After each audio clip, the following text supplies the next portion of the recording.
Shalom saudara yang Tuhan Yesus Kristus kasihi, kembali berjumpa di channel ini. Dan hari ini kembali kita akan bersama-sama membaca dan merenungkan kebenaran firman Tuhan. Namun seperti biasa, sebelum kita akan membaca dan merenungkan firman Tuhan, mari kita berdoa, memohon tuntunan dan bimbingan dari Roh Kudus. Kita berdoa. Segala puji dan syukur kembali kami naikkan kepadamu ya Tuhan, oleh karena kasih dan pemeliharaan Tuhan yang masih terus Engkau karuniakan kepada kami sampai kepada hari ini. Dan secara khusus kembali kami akan bersama-sama membaca dan merenungkan firman-Mu. Mari Tuhan berkati kami semua dalam merenungkan firman Tuhan pada hari ini. Dan biarlah hidup kami dibaharui oleh firman-Mu ini. Terima kasih, dalam nama Tuhan Yesus kami berdoa. Haleluya. Amin. Saudara yang Tuhan Yesus Kristus kasihi, teks firman Tuhan yang menjadi renungan kita pada hari ini terambil dari kitab Roma, pasalnya yang ke-6 ayat 15 sampai dengan ayatnya yang ke-23. Nah, mari kita membaca bagian firman Tuhan ini. Jadi bagaimana? Apakah kita akan berbuat dosa karena kita tidak berada di bawah hukum Taurat, tetapi di bawah kasih karunia? Sekali-kali tidak. Apakah kamu tidak tahu bahwa apabila kamu menyerahkan dirimu kepada seseorang sebagai hamba untuk mentaatinya, kamu adalah hamba orang itu yang harus kamu taati, baik dalam dosa yang memimpin kamu kepada kematian, maupun dalam ketaatan yang memimpin kamu kepada kebenaran. Tetapi syukurlah kepada Allah, dahulu memang kamu hamba dosa, tetapi sekarang kamu dengan segenap hati telah mentaati pengajaran yang telah diteruskan kepadamu. Kamu telah dimerdekakan dari dosa dan menjadi hamba kebenaran. Aku mengatakan hal ini secara manusia karena kelemahan kamu, sebab sama seperti kamu telah menyerahkan anggota-anggota tubuhmu menjadi hamba kecemaran dan kedurhakaan yang membawa kamu kepada kedurhakaan. Demikian hal, kamu sekarang harus menyerahkan anggota-anggota tubuhmu menjadi hamba kebenaran yang membawa kamu kepada pengudusan. Sebab waktu kamu hamba dosa, kamu bebas dari kebenaran. Dan buah apakah yang kamu petik daripadanya? Semuanya itu menyebabkan kamu merasa malu sekarang, karena kesudahan semuanya itu ialah kematian. Tetapi sekarang, setelah kamu dimerdekakan dari dosa, dan setelah kamu menjadi hamba Allah, kamu beroleh buah yang membawa kamu kepada pengudusan, dan sebagai kesudahannya ialah hidup yang kekal. Sebab upah dosa ialah maut, tetapi karunia Allah ialah hidup yang kekal dalam Kristus Yesus Tuhan kita.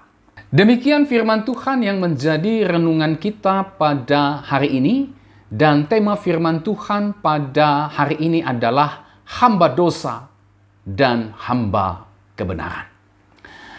Saudara yang Tuhan Yesus Kristus kasihi, teks firman Tuhan yang menjadi renungan kita hari ini dibuka dengan sebuah pertanyaan yang mungkin saja muncul sebagai akibat pernyataan Paulus yang mengatakan bahwa keselamatan diterima hanya karena iman dan bukan karena perbuatan baik.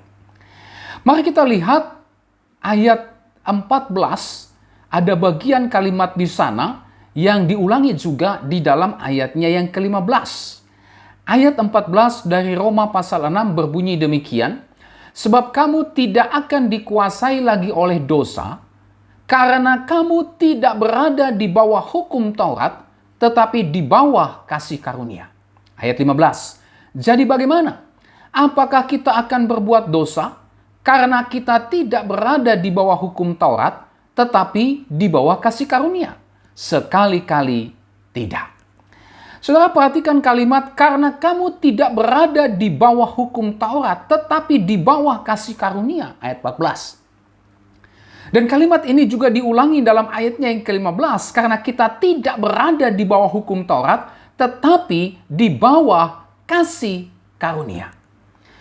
Saudara, pernyataan Paulus ini sangat jelas sekali bahwa keselamatan orang berdosa ini semata-mata adalah kasih karunia Allah yang diterima oleh iman dan bukan karena perbuatan baik. Bukan karena hukum Taurat. Bukan karena melakukan atau ketaatan kepada hukum Taurat. Dan kasih karunia Allah yang diterima oleh iman tersebut, ini bukan berarti dimengerti sebagai kebebasan untuk terus hidup di dalam dosa. Ya, Paulus memberikan sebuah pernyataan ini, saudara, dalam ayat 15. Dia mengantisipasi, jangan sampai ada jemaat di Roma, secara khusus mereka orang-orang Kristen yang dulu berlatar belakang Yudaisme, memahami secara keliru pernyataan Paulus ini menyangkut keselamatan orang berdosa. Paulus mengajarkan bahwa keselamatan orang berdosa itu semata-mata adalah kasih karunia Allah dan bukan karena ketaatan kepada hukum Taurat. Itu sebabnya dalam ayat 14 dan ayatnya yang ke-15, Rasul Paulus mengatakan bahwa kamu tidak berada di bawah hukum Taurat, tetapi di bawah kasih karunia. Arti dan maknanya sangat jelas sekali bahwa keselamatan orang berdosa, keselamatan jemaat yang ada di Roma, itu bukan karena ketaatan mereka kepada hukum Taurat, atau bukan karena perbuatan baik, bukan karena jasa mereka, tetapi semata-mata oleh karena kasih karunia atau anugerah Allah. Tetapi saudara, Paulus mengatakan hal ini, dia juga ingin mengantisipasi. Jangan sampai ada jemaat di Roma yang salah memahami pernyataan Paulus, yang pada akhirnya sampai kepada sebuah kesimpulan bahwa kalau memang keselamatan orang berdosa itu bukan karena usaha perbuatan baik manusia, tetapi hanya kasih karunia Allah, maka lebih baik kita terus saja hidup dalam dosa. Ya, apa yang dikatakan Paulus dalam ayat 15 dari pasal 6 kitab Roma ini juga disinggung dia pada ayat 1 dalam Roma pasal 6 ini. Paulus tidak mau ada orang yang pada akhirnya salah mengartikan kasih karunia Allah kepada orang berdosa dengan hidup terus-menerus di dalam dosa dan pada akhirnya menganggap enteng atau menganggap remeh kasih karunia Allah. Kasih karunia Allah yang diterima oleh iman bukan berarti itu dipahami atau dimengerti sebagai kebebasan untuk terus hidup di dalam dosa. Yang penting percaya Yesus. Mau terus berbuat dosa, mau terus hidup dalam kecemaran, kan saya percaya kepada Yesus. KTP saya Kristen. Sejak lahir saya Kristen. Saya punya surat baptis. Saya punya surat CD. Saya terdaftar sebagai anggota gereja. Saya melayani di gereja. Yang penting percaya saja kepada Yesus. Tanpa peduli saya mau hidup dalam dosa, dalam kecemaran. Yang penting percaya Yesus. Tuhan pasti akan mengampuni saya. Tuhan pasti tidak akan membinasakan saya. Kenapa? Saya percaya kepada Yesus. Nah, ini sebuah pernyataan atau sebuah pemahaman yang keliru yang ditentang oleh Rasul Paulus di dalam memahami bahwa keselamatan orang berdosa itu adalah karena kasih karunia Allah. Oleh karena keselamatan itu adalah kasih karunia Allah, maka sebagai orang yang sudah mengalami kasih karunia Allah, sebagai orang yang sudah mengalami kelahiran baru yang merupakan karya Allah di dalam kehidupan secara pribadi, tentu saja hidupnya tidak lagi berada di bawah kuasa dosa, tetapi berada di bawah kuasa Allah. Nah, saudara, Paulus menjelaskan bagian tersebut. Paulus menjelaskan bahwa orang yang seharusnya sudah di dalam Tuhan, hidupnya menunjukkan, membuktikan bahwa dia sudah di dalam Tuhan. Dia sudah diubahkan. Nah, di dalam ayat 16-23, kita bisa menemukan penjelasan Paulus mengenai hal tersebut. Di mana dia memakai sebuah perumpamaan, sebuah gambaran, sebuah ilustrasi dari kenyataan yang diambil dari kehidupan sehari-hari yang lazim pada zaman itu, itulah konsep perbudakan. Saudara yang Tuhan Yesus Kristus kasihi, pada zaman itu, perbudakan itu merupakan sesuatu yang lazim. Perbudakan sesuatu yang mudah ditemui pada zaman Paulus. Pada zaman itu, seseorang bisa menjadi budak, itu disebabkan oleh berbagai macam faktor. Misalnya, faktor tawanan perang. Ketika dia menjadi tawanan perang, maka otomatis dia bisa dijadikan budak oleh tentara atau oleh pasukan yang mengalami kemenangan. Dia menjadi budak. Faktor lainnya adalah karena tidak bisa membayar hutang. Dia mungkin punya hutang dan dia tidak bisa membayar atau melunasi hutangnya, lalu kemudian dia menyerahkan dirinya sebagai budak, sebagai pembayar pelunas hutang-hutangnya. Juga bisa karena faktor sukarela, ya. Dia ingin menjadi budak, dia menyerahkan dirinya sebagai budak karena mungkin saja dia tidak bisa menghidupi kebutuhan hidupnya setiap hari, sehingga kalau dia menjadi budak, maka hidupnya bisa terjamin karena tuannya akan memelihara dia. Tuannya akan memberi dia makan sehingga kebutuhan hidupnya terpenuhi. Meskipun dia harus menjadi seorang budak. Dan ketika seseorang menjadi budak, saudara, maka seluruh hidupnya itu menjadi milik tuannya. Ya, konsep budak dengan pembantu atau pelayan pada zaman sekarang itu sangat berbeda sekali. Ya. Seorang budak pada masa Rasul Paulus itu seorang yang adalah menjadi milik tuannya. Hidupnya itu milik tuannya. Budak itu disamakan dengan benda-benda mati, dengan ternak kepunyaan tuannya yang kebetulan saja dia itu adalah seorang manusia. Tetapi pada hakikatnya dia milik tuannya. Budak itu tidak punya lagi hak atas dirinya sendiri. Tetapi tuannya lah yang mempunyai hak sepenuhnya. Kendali sepenuhnya atas hidupnya. Jadi seluruh hidup seorang budak ini, saudara, diabdikan sepenuhnya untuk melayani dan mentaati setiap keinginan tuannya. Ya. Nah, gambaran inilah yang Paulus pakai untuk menjelaskan kehidupan seseorang yang menjadi hamba dosa maupun hamba kebenaran. Paulus mengatakan bahwa jemaat di Roma dahulu adalah hamba dosa. Ayat 17. Dahulu memang kamu hamba dosa. Ya. Perumpamaan tentang hamba yang dipakai oleh Paulus ini sangat dimengerti sekali oleh para pendengar, secara khusus jemaat yang ada di Roma pada waktu itu. Rasul Paulus mengatakan dahulu kamu itu adalah budak dosa. Dahulu kamu itu adalah hamba dosa, ayat 17. Dan sebagai seorang hamba dosa, sebagai budak dosa, mereka tentu saja dikuasai, mereka tentu saja diperbudak oleh dosa, dan mereka tidak punya kuasa untuk melepaskan diri mereka dari perbudakan dosa. Sebagai budak dosa, mereka tunduk sepenuhnya kepada dosa. Kenapa? Karena dosa adalah tuan mereka. Sebagai budak dosa, hidup mereka adalah melayani dan mentaati setiap keinginan dosa yang adalah tuan mereka. Sebagai hamba dosa, budak dosa, mereka melakukan kecemaran, mereka melakukan kenajisan, hal-hal yang tidak bermoral, ayatnya yang ke-19. Sebagai hamba dosa, budak dosa, mereka melakukan kedurhakaan. Itulah tidak mau tunduk dan taat kepada hukum atau perintah Tuhan. Ayat 19. Sebagai hamba dosa, sebagai budak dosa, mereka tentu saja bebas dari kebenaran. Ayatnya yang ke-20. Artinya apa? Artinya mereka tidak mau tunduk kepada Allah. Mereka terpisah dari Allah. Mereka memberontak kepada Allah. Mereka membenci Allah. Mereka menolak Allah. Allah yang adalah kebenaran bukan menjadi Tuhan mereka. Sehingga mereka tidak mau tunduk, tidak mau melayani Allah. Dan upah yang diberikan oleh dosa yang adalah tuan mereka kepada mereka yang adalah hamba dosa adalah kematian. Ayat 21 dan ayatnya 23. Nah, saudara, bicara tentang kematian, kematian yang dimaksud oleh Paulus dalam bagian ini sebagai upah dosa, sebagai bayaran yang diberikan dosa kepada hamba-hamba dosa, itulah kematian kekal. Apa itu kematian kekal? Kematian kekal itulah keterpisahan dari kasih dan kebaikan Allah selama-lamanya, dan dia hanya mengalami murka Allah, penghukuman Allah selama-lamanya.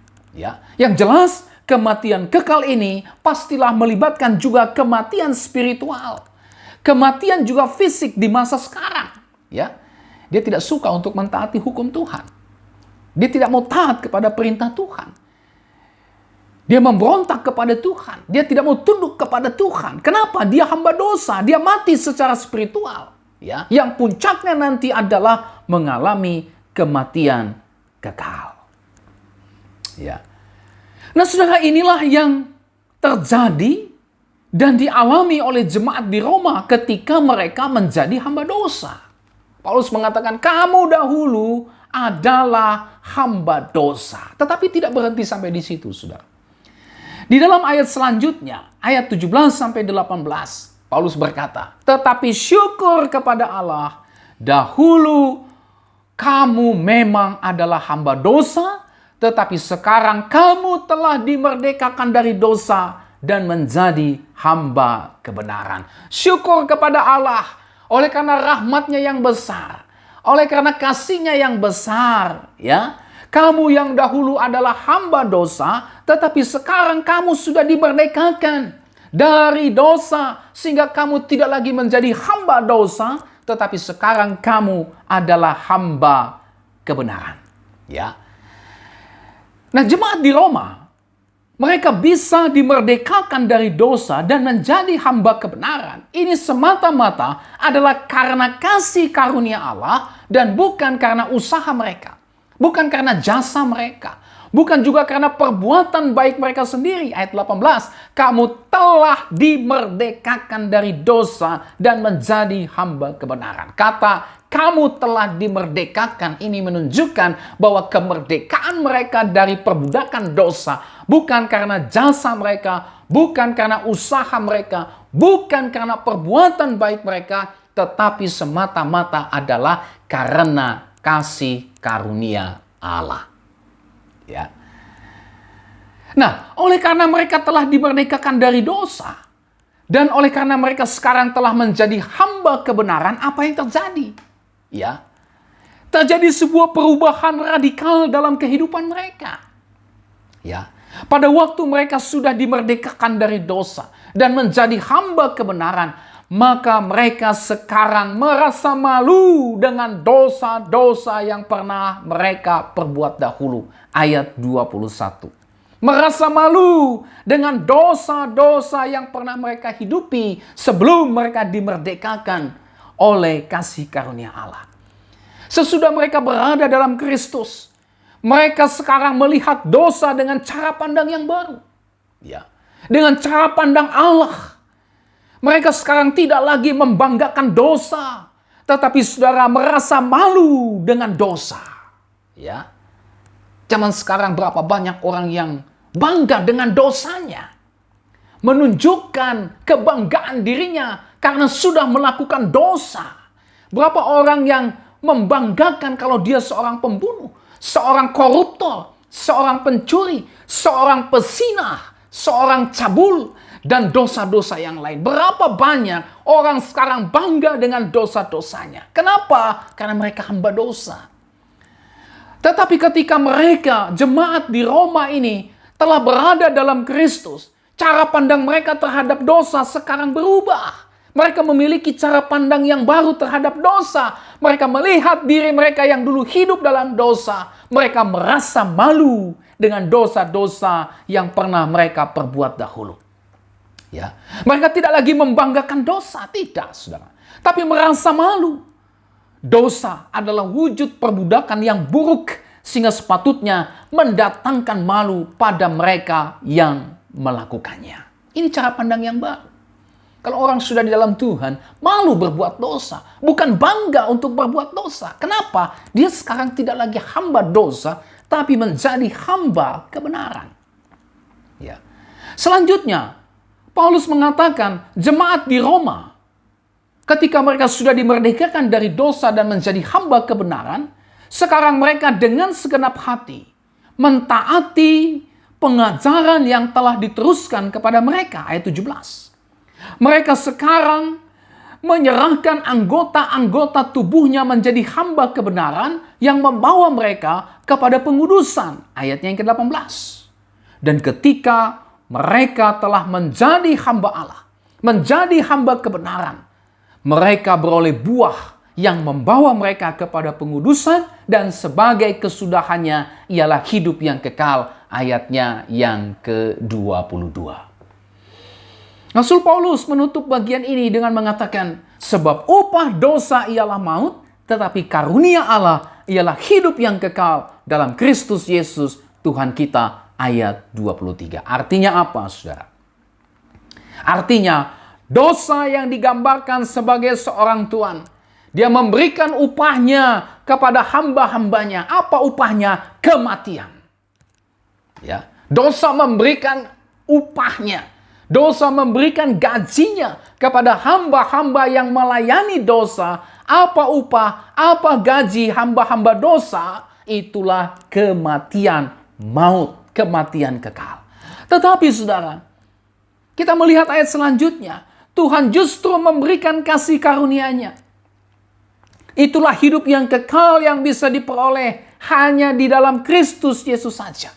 Tuhan memberikan rahmat-Nya, kasih karunia-Nya yang besar yang diperoleh hanya di dalam Kristus Yesus saja.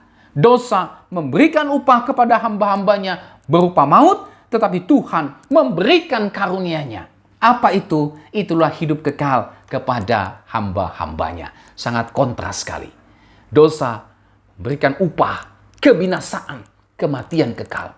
Tapi Tuhan memberikan kasih karunia-Nya. Itulah hidup yang kekal kepada hamba-hambanya. Jadi sangat jelas, saudara, bahwa jemaat di Roma, mereka dimerdekakan dari hamba dosa. Bukan karena ketaatan mereka kepada hukum Taurat, tetapi karena kasih karunia Allah yang diterima melalui iman kepada Yesus Kristus. Tetapi bukan berarti ketika mereka sudah dibebaskan dari dosa karena kasih karunia Tuhan dan bukan karena ketaatan kepada hukum Taurat, mereka pada akhirnya bisa hidup bebas melakukan dosa. Tidak, sudah. Kenapa? Karena mereka sekarang bukan lagi hamba dosa, tetapi sekarang mereka adalah hamba kebenaran. Dan sebagai hamba kebenaran yang telah dimerdekakan dari perhambaan dosa, mereka sekarang hidup dalam kebencian terhadap dosa. Mereka sekarang memerangi dosa. Dan mereka sekarang hidup di dalam kebenaran Allah. Sebagai hamba kebenaran, jemaat di Roma menghasilkan buah yang membawa mereka kepada pengudusan. Dan bukan malah membawa mereka kepada kecemaran dan kedurhakaan. Nah, saudara yang Tuhan Yesus Kristus kasihi, pelajaran apa yang kita bisa ambil dari renungan firman Tuhan ini untuk kita terapkan dalam kehidupan kita saat ini? Ada beberapa pelajaran rohani yang kita bisa lihat dari renungan firman Tuhan pada hari ini. Yang pertama, kita diperhadapkan dengan kenyataan status sebagai hamba dosa atau hamba kebenaran. Ada dua status. Status sebagai hamba dosa atau status sebagai hamba kebenaran. Bagian firman Tuhan hari ini mengajarkan kepada kita tentang keberadaan status manusia. Keberadaan status kita sebagai manusia, itulah hamba dosa atau hamba kebenaran. Kita sebagai manusia diperhadapkan kepada dua status ini. Apakah kita hamba dosa atau hamba kebenaran? Saudara, kita tidak memiliki status lain selain dua status ini. Tidak ada status lain selain dua status ini. Hamba kebenaran atau hamba dosa. Ya. Kita juga, saudara, tidak bisa untuk mencari alternatif lain dari dua status tersebut. Ya. Kenapa? Karena kita tidak dapat berdiri sendiri secara mutlak. Dan kita tidak mungkin bisa hidup mandiri atau otonom yang bebas dari kuasa yang ada di atas kita. Tidak bisa. Kita tidak bisa golput, saudara. Ya. Kalau saudara bukan hamba dosa, maka saudara hamba kebenaran. Kalau saudara hamba kebenaran, maka saudara bukan hamba dosa. Saudara juga tidak bisa berdiri dua-dua. Harus salah satu. Ya. Jika kita hidup dalam dosa, maka kita adalah hamba dosa. Sebaliknya, kalau kita hidup dalam kebenaran, maka kita adalah hamba kebenaran. Kita tidak bisa menjadi hamba dosa dan hamba kebenaran sekaligus, tidak bisa. Kalau kita hamba dosa, maka kita pasti mengasihi kehidupan dalam dosa. Maka kita akan mentaati setiap keinginan dosa yang adalah Tuhan kita. Dan kita membenci kebenaran. Sebaliknya, kalau kita adalah hamba kebenaran, maka kita akan mengasihi kebenaran. Kita akan hidup dalam kebenaran dan membenci serta menolak yang namanya dosa. Tuhan Yesus pernah berkata dalam Matius 6 ayat 24, tak seorang pun dapat mengabdi kepada dua tuan. Karena jika demikian, ia akan membenci yang seorang dan mengasihi yang lain, atau ia akan setia kepada yang seorang dan tidak mengindahkan yang lain. Kamu tidak dapat mengabdi kepada Allah dan kepada Mammon. Menjadi pertanyaan yang perlu kita renungkan pada hari ini. Di manakah posisi kita saat ini? Apakah saat ini kita hamba dosa ataukah hamba kebenaran? Pelajaran yang kedua, saudara. Hanya Yesus Kristus saja yang bisa mengubah status kita dari hamba dosa menjadi hamba kebenaran. Sekali lagi, hanya Tuhan Yesus yang bisa mengubahkan status kita dari hamba dosa menjadi hamba kebenaran. Segala usaha yang kita lakukan tidak bisa mengubah status kita dari hamba dosa menjadi hamba kebenaran. Semua jasa kita tidak bisa mengubah status kita dari hamba dosa menjadi hamba kebenaran. Semua amal kita, semua perbuatan baik kita, seluruh ketaatan kita kepada hukum agama, itu tidak bisa mengubah sedikit pun status kita dari hamba dosa menjadi hamba kebenaran. Tidak bisa, saudara. Ya. Jadi usaha apapun yang kita lakukan, jasa apapun yang kita lakukan, amal dan perbuatan baik apapun yang kita lakukan, ini tidak bisa mengubah sedikit pun status kita dari hamba dosa menjadi hamba kebenaran. Hanya jasa, hanya perbuatan baik Yesus Kristus sajalah yang bisa mengubahkan status kita dari hamba dosa menjadi hamba kebenaran. Ya, bukan jasa kita, bukan usaha kita, bukan perbuatan baik kita, tetapi semua karena jasa Kristus, semua karena kebenaran Kristus, semua karena perbuatan baik Kristuslah yang bisa mengubah status kita dari hamba dosa menjadi hamba kebenaran. Pertanyaannya bagi kita saat ini, saudara, adalah apakah kita percaya bahwa hanya Yesus Kristus yang berkuasa untuk mengubah status kita dari hamba dosa menjadi hamba kebenaran? Apakah saudara sudah mengalami kuasa Yesus yang mengubah hidup saudara dari hamba dosa menjadi hamba kebenaran? Sekali lagi, saudara tidak bisa mengubah status saudara di hadapan Allah dari hamba dosa menjadi hamba kebenaran. Saudara butuh Yesus, karena hanya Yesus Kristuslah yang bisa mengubah status saudara dari hamba dosa menjadi hamba kebenaran. Oleh sebab itu tidak ada jalan lain. Percayalah hanya kepada Yesus Kristus dan Dia akan mengubah status saudara dari hamba dosa menjadi hamba kebenaran. Pelajaran yang ketiga, yang terakhir yang kita bisa lihat dari bagian ini adalah kalau kita sudah menjadi hamba kebenaran, maka kita akan hidup dalam kebenaran. Kalau kita sudah menjadi hamba kebenaran, maka kita tidak lagi hidup dalam dosa. Kembali kepada ayat 15. Kamu sudah diselamatkan oleh karena kasih karunia Allah. Tetapi jangan kamu menyalahkan kemerdekaan yang diberikan Allah, kebebasan dari kuasa perbudakan dosa dengan hidup kembali dalam dosa. Tidak mungkin kamu seperti itu. Kenapa? Karena statusmu sudah diubah dari hamba dosa menjadi hamba kebenaran. Dan kalau saudara dan saya sudah menjadi hamba kebenaran, maka pasti saudara dan saya akan hidup dalam kebenaran. Saudara dan saya tidak lagi hidup di dalam dosa. Saudara dan saya akan menghasilkan buah-buah kebenaran. Saudara dan saya akan hidup mengaplikasikan nilai-nilai kekristenan. Saudara dan saya akan menunjukkan kepada dunia ini iman Kristen yang mereka baca sebagai bukti bahwa kita adalah hamba kebenaran. Saudara dan saya tidak lagi hidup dalam dosa. Kenapa? Karena saudara dan saya bukan hamba dosa lagi.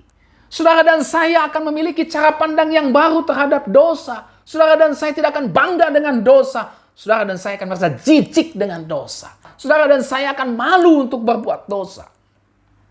Saudara dan saya akan membenci. Saudara dan saya akan memerangi dosa. Itulah tanda, bukti kalau kita menjadi hamba kebenaran, hidup dalam kebenaran, dan tidak lagi menjadi hamba dosa. Menjadi sebuah pertanyaan bagi kita saat ini, saudara. Kalau kita sudah menjadi hamba kebenaran, apakah kita benar-benar sudah hidup dalam kebenaran sebagai bukti bahwa kita adalah hamba kebenaran? Apa sesungguhnya bukti yang kita bisa tunjukkan kepada dunia ini bahwa kita adalah hamba kebenaran? Sekali lagi, kalau saudara dan saya sudah menjadi hamba kebenaran dan bukan lagi menjadi hamba dosa, maka saudara akan hidup dalam kebenaran. Saudara akan tunduk kepada perintah Allah. Saudara akan mengabdi dan melayani Allah dengan sepenuh hati saudara, dengan segenap jiwa saudara. Biarpun ada tantangan, biarpun ada persoalan, biarpun ada pergumulan, tapi saudara tetap hidup dalam kebenaran. Saudara tetap hidup mengikuti pimpinan Tuhan. Saudara tetap ikut apa yang menjadi kehendak Tuhan di dalam kehidupan saudara. Kenapa? Saudara sudah menjadi hamba kebenaran. Dan sekali lagi, menjadi hamba kebenaran membawa kehidupan kepada kehidupan yang berkelimpahan.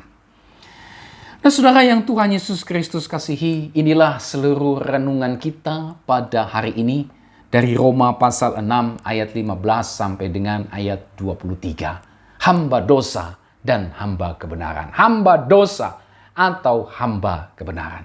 Pastikan hari ini saudara menjadi hamba kebenaran dengan percaya dan beriman kepada Yesus Kristus. Pastikan hari ini saudara menunjukkan jati diri saudara sebagai hamba kebenaran, pengikut Kristus yang memberikan dampak, yang memberikan pengaruh sehingga dunia melihat kepada Kristus, memuliakan Kristus, bahkan percaya dan beriman kepada Yesus Kristus. Amin.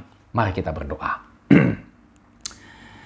Terima kasih Tuhan untuk firman-Mu pada hari ini. Hamba dosa atau hamba kebenaran. Kami bersyukur kalau kami telah menjadi hamba kebenaran bukan karena kuat jasa, perbuatan baik kami, tetapi kasih karunia Allah. Tetapi bukan berarti kemerdekaan dari hamba dosa itu kami responi, kami tanggapi dengan terus-menerus hidup dalam dosa.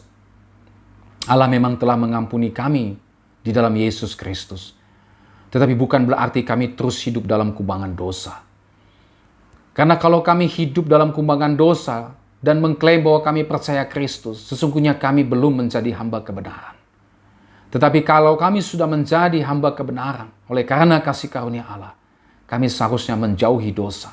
Kami tidak kompromi dengan dosa. Kami malu dengan dosa. Dan kami terus memberi diri kami untuk dikuduskan oleh firman Kristus yang membawa kami semakin sempurna di dalam Tuhan. Oleh sebab itu ya Tuhan, kiranya kebenaran firman Tuhan ini kembali menyinari, menerangi hati pikiran kami. Sehingga hari ini kami mengambil keputusan untuk percaya kepada Yesus Kristus. Karena hanya Yesus Kristus yang bisa mengubah kehidupan kami dari hamba dosa menjadi hamba kebenaran. Melalui firman Tuhan ini kami diingatkan kembali untuk kami berjuang melawan dosa. Tidak menyerah terhadap godaan dosa. Tidak lagi kembali hidup dalam dosa. Tapi terus bertobat. Meninggalkan dosa, memerangi dosa. Dan hidup dalam kebenaran Allah. Hidup mentaati perintah Allah dengan penuh sukacita di dalam terang dan bimbingan dari Roh Kudus. Berkati kami semua dengan firman-Mu. Dalam nama Yesus kami berdoa. Haleluya. Amin. Sampai kita berjumpa kembali saudara. Tuhan Yesus memberkati saudara dan shalom.